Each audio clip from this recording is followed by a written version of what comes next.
This is part 2 of the video on chapter 38, power series and functions. So here we're going to look first at theorem 234. So we start with a power series. Its interval of convergence is I, and its radius of convergence is R. So we start with this as our power series. And then we say, okay, the function, this power series will converge on I. So on this interval I, we can define a function such that f of x is, we substitute x into the power series. So in other words, we know that our power series converges on this interval, so we can define this function as this interval, this function's domain is this interval. Now, this is a big advantage, because what we have done is we've taken this function and we've defined it basically as an infinite polynomial.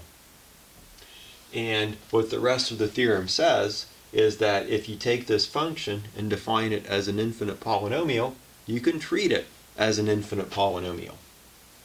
So if you look at part 1, your function's differentiable on, we have the interior of the interval I. What does this mean?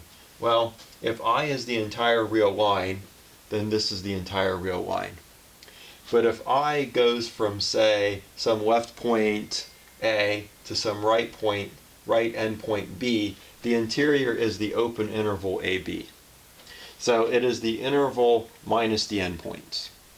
So f is differentiable on at least most of the interval of convergence of our series. So it's differentiable, and not only that, but let's see what the derivative is. We differentiate this function just like we would a polynomial. We use the power rule all the way through. Multiply the coefficient times the exponent, decrease the exponent by 1. The radius of convergence is R. So we don't know that the interval of convergence of this series and the interval of convergence of this series are exactly the same, but the radii of convergence are. And so, give or take the endpoints, basically. The other thing is we can integrate this function, and we integrate it as if it's an infinite polynomial. We just reverse the power rule. So we take our coefficient, divide by n plus 1, increase the exponent by n plus 1, add our arbitrary constant at the end.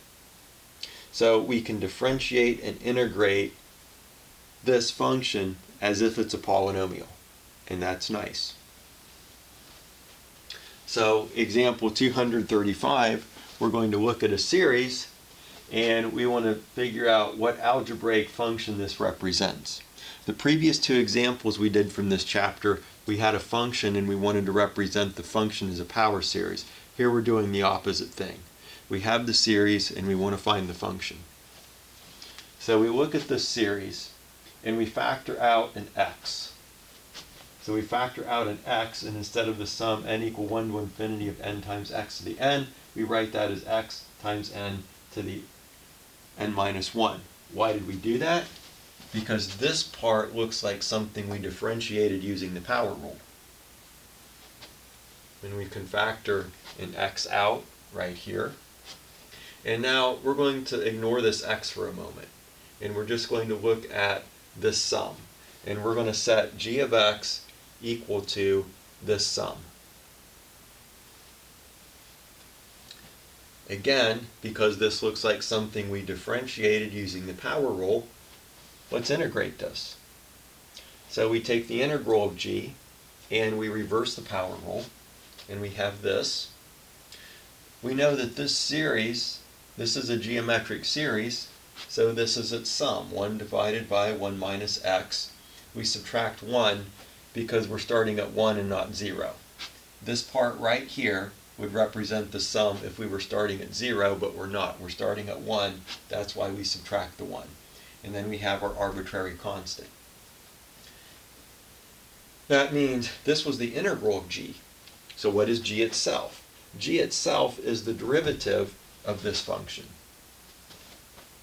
The derivative of this is 1 divided by 1 minus x quantity squared. So this is what g is. We're still not quite finished, because the problem wasn't to figure out what g is, the problem was to figure out what this is. So now we have to go back to this x. This summation that we were originally given is x times g of x. But now that we know what g of x is, we just have x times g of x. And so x divided by 1 minus x squared is the algebraic representation of this function. And I should say this is, of course, for -1 less than x less than 1. Okay, so that is the domain we're working with here.